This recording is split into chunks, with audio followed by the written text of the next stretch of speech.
আসসালামু আলাইকুম প্রিয় দর্শক, স্বাগত জানাচ্ছি পদ্মা টিভি 24 নিউজের আজকের আয়োজনে। শুরুতেই সংবাদ শিরোনাম।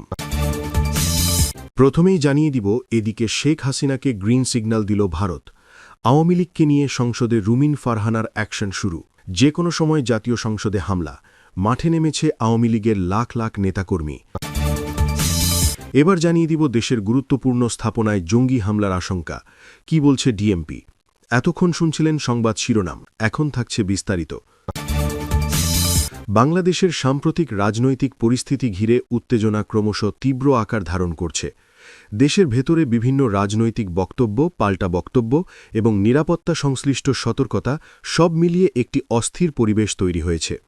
বিশেষ করে সাবেক প্রধানমন্ত্রী শেখ হাসিনাকে ঘিরে আলোচনা, সংসদে বিতর্ক এবং মাঠ পর্যায়ের রাজনৈতিক সক্রিয়তা নতুন করে পরিস্থিতিকে জটিল করে তুলেছে। সংবিধান নিয়ে প্রশ্নটি এখন আলোচনার কেন্দ্রে চলে এসেছে।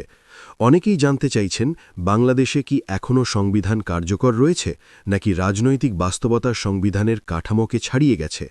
বাস্তবতা হল, রাষ্ট্র হিসেবে বাংলাদেশ এখনও তার সংবিধান অনুযায়ী পরিচালিত।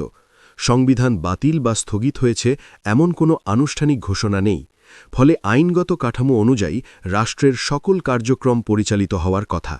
তবে রাজনৈতিক বক্তব্যে যখন কেউ দাবি করেন যে সংবিধান অনুযায়ী এখনও তিনি ক্ষমতায় আছেন বা কোনো অবস্থান বহাল আছে, তখন সেটি মূলত রাজনৈতিক ব্যাখ্যা বা অবস্থান থেকে বলা হয়।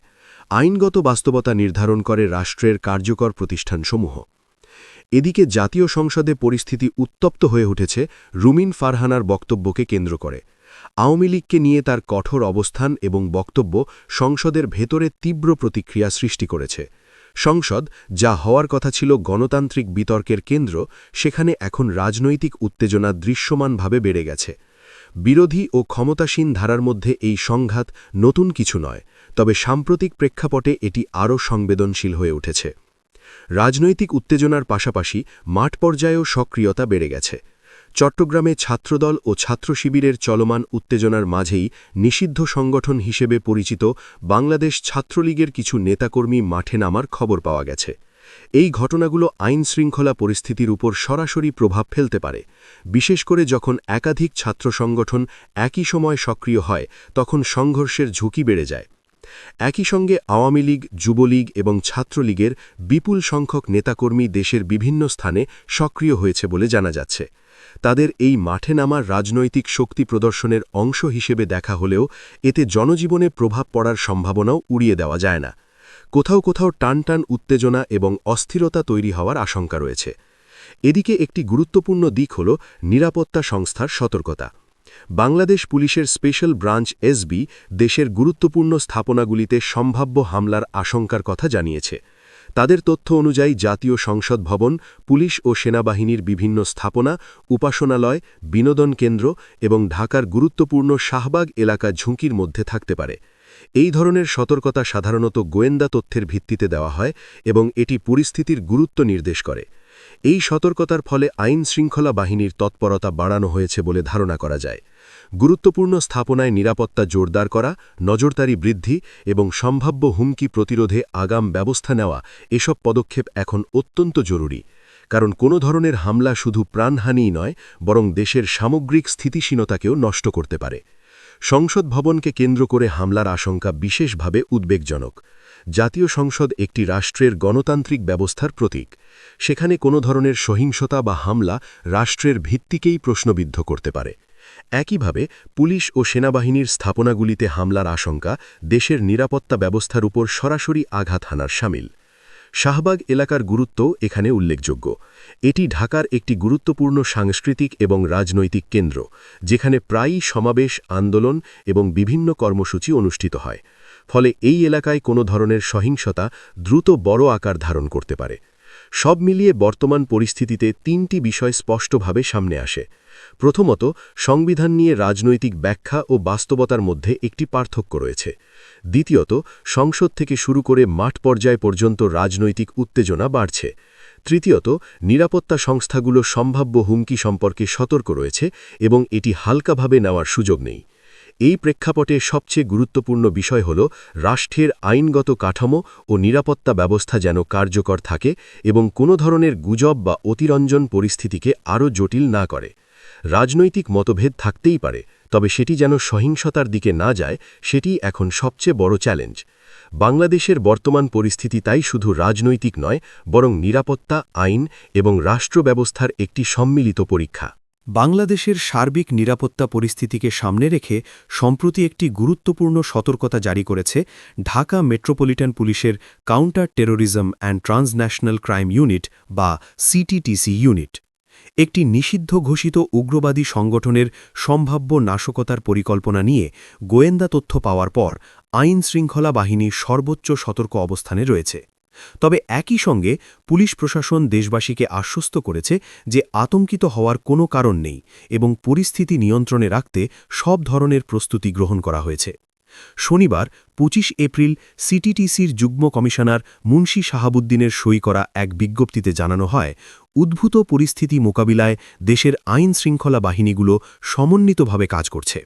পুলিশ সদর দপ্তরের নির্দেশনার আলোকে রাজধানীসহ সারা দেশে নিরাপত্তা ব্যবস্থা জোরদার করা হয়েছে। বিশেষ করে গুরুত্বপূর্ণ স্থাপনাগুলোতে নজরদারি বাড়ানো, গোয়েন্দা তৎপরতা জোরদার করা এবং মাঠ পর্যায়ে পুলিশ সদস্যদের সক্রিয়তা বৃদ্ধি করা হয়েছে। পুলিশ সদর দপ্তর থেকে সম্প্রতি পাঠানো একটি দাপ্তরিক চিঠিতে গুরুত্বপূর্ণ একটি তথ্য উঠে এসেছে। গ্রেপ্তারকৃত উগ্রবাদী সদস্য ইস্তিয়াক আহমেদ সামি ওরফে আবু মোহাম্মদের সঙ্গে একটি বাহিনীর চাকরিচ্যুত ২ সদস্যের নিয়মিত যোগাযোগ ছিল বলে জানা গেছে। এই তথ্যকে অত্যন্ত গুরুত্বের সঙ্গে বিবেচনা করছে তদন্ত সংশ্লিষ্টরা, কারণ নিরাপত্তা বাহিনীর সাবেক সদস্যদের সঙ্গে এমন যোগাযোগ থাকলে তা সম্ভাব্য নাশকতার পরিকল্পনাকে আরও জটিল ও বিপজ্জনক করে তুলতে পারে।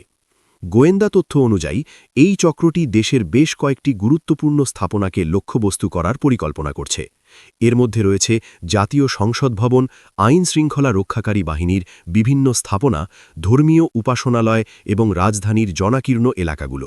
বিশেষ করে শাহবাগের মতো ব্যস্ত ও গুরুত্বপূর্ণ এলাকায় হামলার আশঙ্কার কথা উল্লেখ করা হয়েছে। সম্ভাব্য হামলার ধরন হিসেবে বোমা বিস্ফোরণ অথবা দেশীয় অস্ত্র ব্যবহারের পরিকল্পনার বিষয়টি সামনে এসেছে। এছাড়া আরও উদ্বেগজনক বিষয় হল, এই চক্রটি বিভিন্ন বাহিনীর অস্ত্রাগারকে লক্ষ্য করে হামলার পরিকল্পনাও উঠতে পারে বলে আশঙ্কা করা হচ্ছে। যদি এমন কোনো ঘটনা ঘটার সুযোগ তৈরি হয়, তাহলে তা দেশের নিরাপত্তা ব্যবস্থার উপর বড় ধরনের আঘাত হানতে পারে। এ কারণে সংশ্লিষ্ট ব্যক্তিদের উচ্চ ঝুঁকিপূর্ণ হিসেবে চিহ্নিত করেছে পুলিশ প্রশাসন।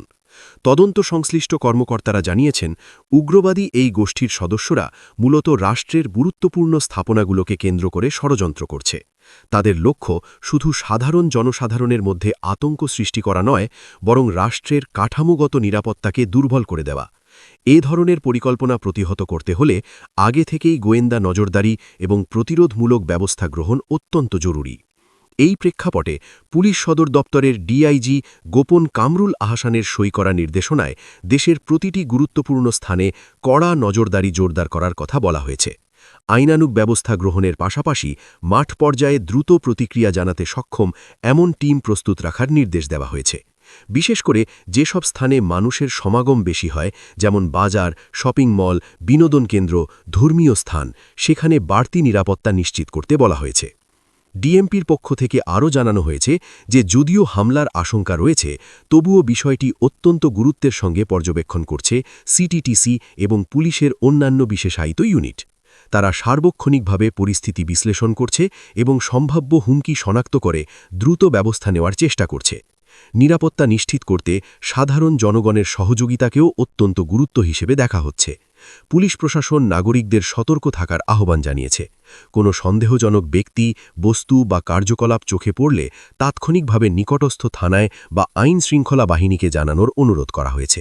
কারণ অনেক সময় সাধারণ মানুষের ছোট একটি তথ্য বড় ধরনের নাশকতা প্রতিরোধে গুরুত্বপূর্ণ ভূমিকা রাখতে পারে। গোয়েন্দা তৎপরতা বৃদ্ধির পাশাপাশি মাঠ পর্যায়ে পুলিশ সদস্যদের বিশেষ নির্দেশনা দেওয়া হয়েছে। সন্দেহজনক ব্যক্তিদের গতিবিধি ও পর্যবেক্ষণ, তথ্য সংগ্রহ এবং দ্রুত বাছাই করার ওপর জোর দেওয়া হয়েছে। একই সঙ্গে প্রযুক্তিগত নজরদারি ব্যবস্থাও আরও শক্তিশালী করা হয়েছে বলে ধারণা করা হচ্ছে। সব মিলিয়ে বর্তমান পরিস্থিতি একটি সতর্কতামূলক পর্যায়ে রয়েছে। আইন শৃঙ্খলা বাহিনী সম্ভাব্য হুমকিকে গুরুত্ব দিয়ে কাজ করছে এবং আগাম ব্যবস্থা নেওয়ার চেষ্টা করছে, যাতে কোনো অপ্রীতিকর ঘটনা ঘটার সুযোগ না থাকে। তবে একই সঙ্গে জনগণকে আতঙ্কিত না হয়ে সচেতন থাকার পরামর্শ দেওয়া হয়েছে। বাংলাদেশের মতো ঘনবসতিপূর্ণ দেশে নিরাপত্তা নিশ্চিত করা একটি বড় চ্যালেঞ্জ, কিন্তু সমন্বিত প্রচেষ্টা, গোয়েন্দা তৎপরতা এবং জনসচেতনতার মাধ্যমে এই চ্যালেঞ্জ মোকাবিলা করা সম্ভব। বর্তমান পরিস্থিতিতে সবচেয়ে গুরুত্বপূর্ণ বিষয় হল সতর্ক থাকা, আইন শৃঙ্খলা বাহিনীর নির্দেশনা মেনে চলা এবং যে কোনো সন্দেহজনক বিষয় দ্রুত সংশ্লিষ্ট কর্তৃপক্ষকে জানানো। এতে করে সম্ভাব্য নাশকতা প্রতিরোধ করা এবং দেশের সামগ্রিক স্থিতিশীলতা বজায় রাখা সহজ হবে।